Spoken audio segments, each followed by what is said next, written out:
We all want to bring about social change. In today's talk, I will argue that among all the options, public policy is the most effective tool for real lasting social change. Let me give a quick history. In 1885, Congress was framed as a pan Indian organization which aimed to bring together Indian nationalists on a common platform. These early founders came from the upper middle class who argued for the implementation of political freedom, social reforms, and civil liberty to Indians. With a long struggle, India became independent in 1947 after 2 centuries of colonial rule. It immediately adopted a firmly democratic political system with multiple parties, freedom of speech, and extensive political rights that aimed to promote social change. But now, what people believes when they hear the term politics? The public perception is that the majority of politicians are corrupt.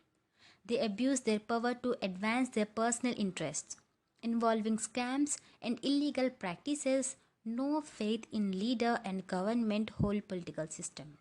Now it discourages. It ignores the overall development of a nation and hurts the essence of the country.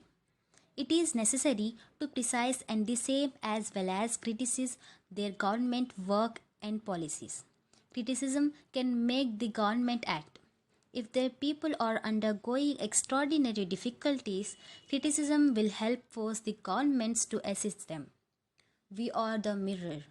In the age of 21st century, our country facing many issues like corruption in election campaign, anti-defection, nepotism in politics, majoritarianism, populism, rise of conservative religious ideologies, rise of vigilantism against minority communities, biased economic policy towards corporate sectors, rich GST taxation in informal sectors, passing bill in the parliament without any discussion. Thus, postmortem of politics happen. India is one of the youngest democracies in the world is still struggling to get enough young parliamentarians to represent it. Indian political leaders in parliament whose age average 75% of the Lok Sabha is above 60. Will they understand India's restless youth?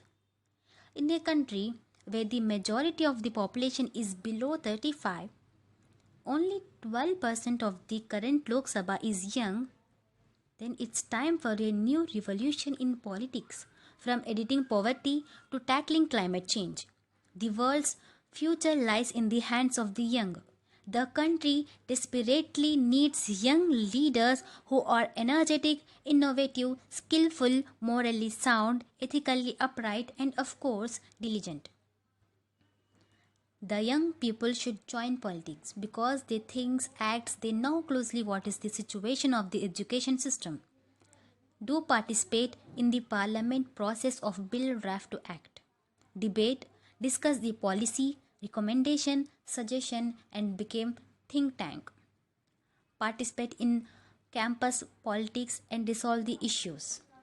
And thank you for giving me this opportunity. We all